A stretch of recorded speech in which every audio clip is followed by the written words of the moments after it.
Hello again, everyone. Welcome back. Thank you for joining us at the Packet Hacking Village at DefCon 28 Safe Mode. Before we begin and start our next talk, we would like to thank AWS for sponsoring this year's Packet Hacking Village. Thank you so much. So now our next talk. Our next speaker has done quite a lot for this field. He has given trainings at numerous venues, including Hope, DefCon China, and at this year's Black Hat, and also for the Packet Hacking Village at DefCon. We cannot thank him enough for all of his work and for his dedication. And now it is my pleasure to introduce to you Sam Bowne with his talk on the worst mobile apps. Take it away, Sam.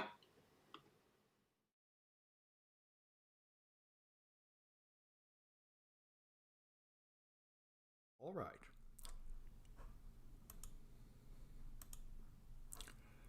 All right. So this is the worst mobile apps, and it's just a review of the last several years of my work auditing the security of mobile apps in a very simple way. So I'm a teacher at City College San Francisco, and I founded this company called InfoSec Decoded, and I do a lot of these classes, and I'm not very advanced. I do beginning classes and simple things. The really complicated stuff is usually beyond my classes. So mobile apps are a natural place to start because security is terrible. Mobile apps, finding vulnerabilities in mobile apps is like taking a time machine back to the early 90s when people didn't know anything about security. And so I did a lot of Android auditing because it's very easy on Android. And it was very difficult on iOS until CheckRain. So Android I did over the last several years, and iOS I've only done for about the last 6 months. And I discovered that it is true what I had heard, that iOS apps are just as bad as Android apps. Now the operating system is a little more secure, and the coding language is harder to reverse engineer because it really is executable code compiled from C instead of partially compiled from Java. But the end result is it's painfully obvious that the standards of most app developers are extremely low, and that the management does not review the security of apps they purchase from third-party developers, not even for the simplest flaws. So OWASP has a nice mobile top 10 showing the vulnerabilities here. And when I did Android apps, I typically found the ones marked 8 and 9 here, where you can easily see the source code and find vulnerabilities. That is not so easy to do on iOS, but the other ones are extremely common, like insecure data storage and insecure communication and insufficient cryptography. Those are all extremely common. So first, I'll just start with the headline, the worst apps I found. One of the worst app in the world is probably this one, because not only is it incredibly mind-bogglingly insecure, it's still in common use for an important purpose. This company, Equity Pandit, is apparently a widely respected company in India and even has passed some kind of certification for at least functionality, and their app has the worst API I've ever encountered that's still in use. If you go to their API, not only does it log you in with plain text transmission over the internet, and then store your password in plain text locally. Beyond that, if you try to log in with an incorrect password, the logic is shown in the top here. It doesn't send your username and password to the server to authenticate you. It sends your email address to the server, and then it sends the correct password down to the phone, and then it compares the password you typed to the password on the phone, and it puts both of them in the log. So at the top in that command line window, you see two passwords, capital PSSW0RD, and then one is just a lot of A's and 2's. The A's and 2's are a wrong password I typed in, and it sends me the right password. So I gave my students homework to just steal my password from my account on their server, and anybody can get anybody's password at any time. And I told them years ago, and I've been giving it for homework and using it in classes all over the world, and they just don't care. That is amazing to me. that a company, especially a financial company, can just hand out all the passwords of everybody all the time and nobody cares, but it's still going on.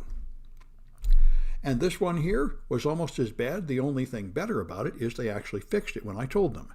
The University of Houston had an alumni app, and so I installed it and played with it. And the first thing it does before you log in is it lets you search for yourself on a list of alumni.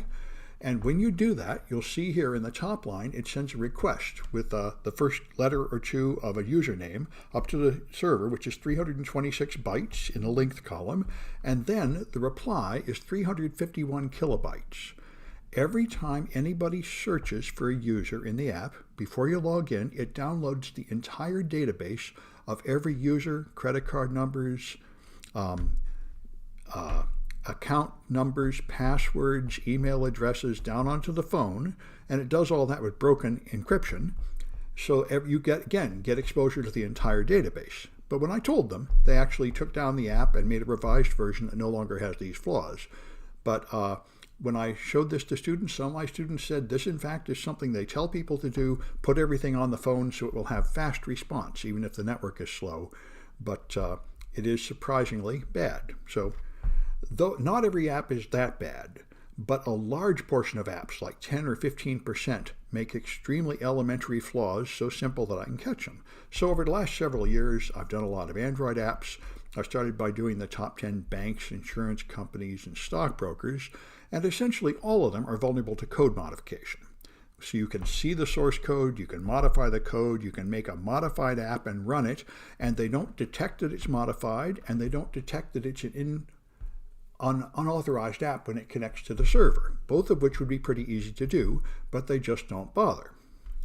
And some of them make other errors, like using insecure encryption and such. But the real fundamental reason why this is so easy to do on Android is the language it's in. So here's TD Ameritrade. If you log in here, it will put the password in the log. This is in the syslog on the app, and in older versions of Android, this was visible to every app on the device. That's not true of later versions of Android, but still, it's not an appropriate place to put secrets like a password.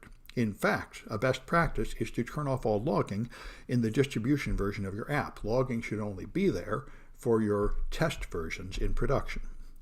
So Mayo Clinic Medical Transport has the other issue of hard-coded credentials. There's a password needed to see this app, and the producer makes half a dozen apps built the same way.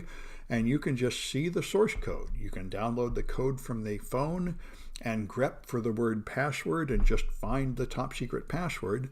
And I notified him, and he told me to just get lost. My notifications are spam. I'm just irritating him. So I appreciate it when people give me a response like that, because that's volunteering to be homework.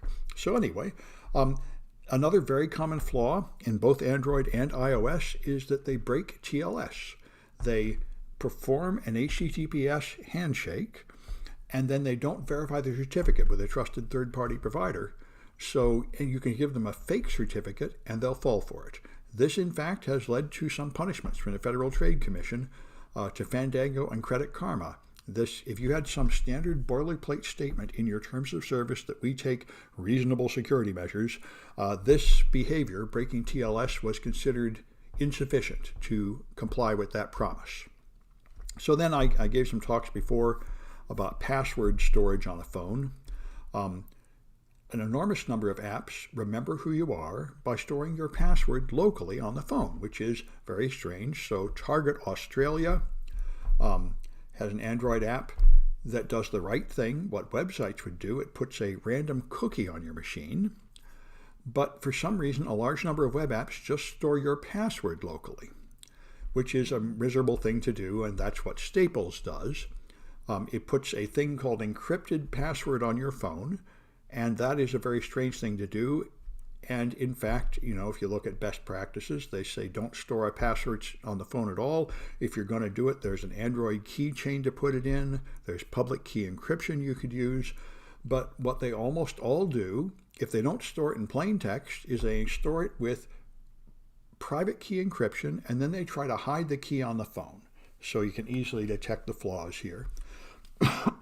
Anyway, so it's easy to see that they're using, here you can tell they're using electronic codebook encryption. So if you give it a password that's 32 A's in a row, you get encrypted data with a repeating block shown in the lower middle here. And that shows that an identical block of input turns into an identical block of output, which is another very fundamental encryption error. So anyway, they construct the password by using things like the username and the name of the app and so on, and you can just read their source code and see how they build the password. Here they take the brand, device, model, serial number, and the name of the package and combine that to construct the key. So I can easily write a reversing code that will extract the key from that so-called encrypted password. Anyway, so I notified Staples and made videos of them and all that. And but that's the game. Their fix was to just detect a rooted device, which is something. It's a step in the right direction. Anyway, a lot of apps store local plain text, Ace Hardware and McDonald's and so on. They just store the password with no encryption at all on the phone. A bunch of them use plain text login with unencrypted traffic over the internet, and you can catch them here. And then a lot of them break SSL, as I mentioned. Here's one. When I first found this, I was excited, thinking I'd found a flaw in Amazon, but this is just a flaw in a third-party app that tracks Amazon prices. So that's a review of work I've done years ago, showing the kind of problems you have with Android apps. And so let me skip over a few more of these. These are things I've talked about before. Many big companies do these common app mistakes, and I never really knew how bad it was on iOS, because since there wasn't a good jailbreak available for iOS, I couldn't really look inside the file system and in a modern version of iOS and see what was happening. So I was gradually moving forward in the world of security and trying to move into more advanced things, and then I saw this talk by Joe McCrae. Joe McCrae is wonderful. He's doing the same thing I'm doing. He's trying to show that a relatively normal person can figure out how to do this, and he made this talk called Exploit Development for Mere Mortals. And I looked at that talk, and it was wonderful, because I thought exploit development was just mind-boggling and complicated, and I could never figure it out, and my students could never figure it out. And Joe convinced me that it's not that hard. He explains it in simple terms and shows you how to use the basic tools like Ollie Debug. And I said, well, maybe I could do it after all. And then Georgia Weidman wrote this book. And the book has a lot of introductory stuff, but it has an appendix where you would develop a simple buffer overflow exploit. And that was the first document that wrote out how to do this in terms I could really follow, and it really worked. So then I was able to start teaching exploit development. So I wrote this class where we go through the shellcoder's handbook and we develop buffer overflow exploits and other things like format string exploits.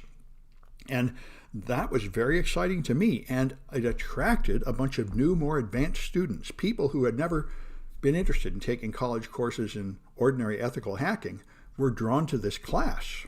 And in particular, this guy, Axiom X, came to the class. He had been a developer and he'd never done hacking or attack before, but he heard about this class and came and took it. And so immediately he raced through everything I knew and everything in my book, and he rushed into iOS hacking because he was a real expert on iOS.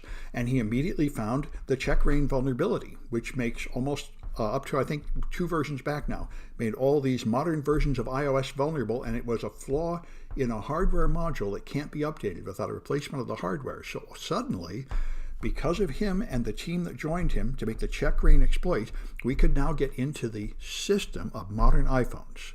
And that was fun. So I immediately got a couple of jailbroken phones. He loaned me a couple, and I, over the January and December, 6 months ago or 7 months ago, I spent all my time auditing iPhone apps. I audited a few hundred iPhone apps, and I found all the same problems with iPhone apps. Here's the Blue Cross app storing passwords locally on the phone without any encryption. Here's Blue Shield failing to validate TLS certificates, so it will just believe a fake certificate from a fake certificate provider. Here's WestPoint transmitting passwords without no encryption at all. Plain text over the internet, a West Point athletic app. Here's an Air Force app doing the same thing. Then there's Zillow, which stores a local copy of the passwords in a cache insecurely. Here's Stock Options, a stock app that breaks TLS encryption and stores things locally and sends plain text transmissions over the internet. And I was surprised by this one when I found these apps that send plain text data over the internet, because I thought that was not possible anymore, because I saw a news article saying years ago Apple has updated their application policy so you can't use insecure network transmissions. But I went and looked, and this is the article. There is this thing called App Transport Security, but you don't have to use it. You only get App Transport Security if you turn it on or if you are targeting recent versions of iOS. So older apps or apps that turn it off don't have it. So you can continue to have iPhone apps that send unencrypted sensitive data over the internet, which surprised me. I had believed that Apple was more secure than that, but it's not so. And it certainly is not so in practice. So then I tried other apps. I tried My City College app, and I found that the entire product line, about half of their products, were all insecure. They all used broken encryption, breaking TLS, and one of them uses no encryption at all. It appears that this company has swallowed up some other app companies, and they've inherited some products that are insecure. And I told them about this. All these vulnerabilities, by the way, I've disclosed many months ago, so I think they've been fixed if they're ever going to be fixed. And to be fair, I should say, I've done a lot of vulnerability disclosure like this. This is white hatting, which is generally considered a waste of your time and an amateur move, where you try to tell people about their problems when they have not come to you to ask for an audit. And it used to be that only 2% of them would ever fix it. And now it's up to maybe 10% of them fix it. And some of them even say thank you and promise to send me stuff and then never send me the stuff. But nobody tried to get me fired or start a lawsuit or anything this time. So I think the U.S. government bug bounties have begun to raise awareness so that more companies don't just freak out and decide that you're a criminal when you report a vulnerability. And it's moving from 2% up to maybe 10% of them that actually care. Very few of them are actually ready to do anything about a vulnerability or fix it, but I think it's becoming more common that they will at least admit that it is possible that they have a security flaw and that in principle they should do something about it instead of just shooting the messenger. So it's gradually improving. And I tried these chains of financial apps. I did a lot of bank apps, and I found this whole line of apps from Jack Henry that puts your password in the log, which is unsafe. And there's a whole series of banks using it. And then I found another financial app company, and again they had the same thing with a different structure. They also put your password in the log every time you logged in. So I notified their customers and the main provider that they needed to fix that. I don't know if they care, but I was surprised. They have whole vulnerable product lines, and you would think at least that a developer that's making a whole product line would have some security auditing, but obviously they don't, and their customers don't. So you can just sell broken junk forever and nobody will catch you for a long time. So I've got a hacking mobile devices class where we've been doing this, and now we're moving into iOS in addition to Android. And I made a cryptography class trying to improve people's awareness of cryptography so that hopefully they won't make so many fundamental cryptography mistakes. And the basic bottom line here is nothing that exciting. You should be auditing your apps. You should have managers that ask the simple questions, and they don't have to be very technical. They need to say, did you collect data from the user? Where did you put it? Did you encrypt it? Where did you put the key? How did you transmit it? And you should have nice, simple, clear answers to those questions. And if you don't, then you shouldn't accept that app. So that's what I've got to tell you.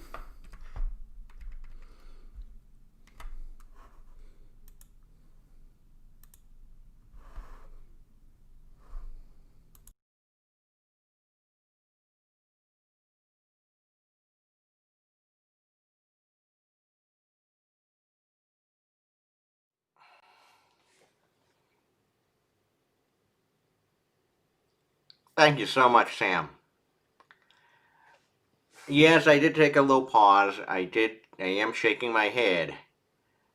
I wrote on the DefCon Discord under php-talks-text that one of the nice things about running the talks for Packet Hacking Village virtually this year is I haven't sat down and watched a talk in its entirety um, for almost 7 years, since 2013. Um, and I'm watching this talk and I'm like, really? Um, Sam's content has never ceased to amaze me. Never ceases to amaze me. And this one was just bonkers. So thank you so much, Sam, for your work. Now for Q&A, we will be on the DefCon Discord at phv-talks-text. It's open up for everyone. So please join us there. Thank you.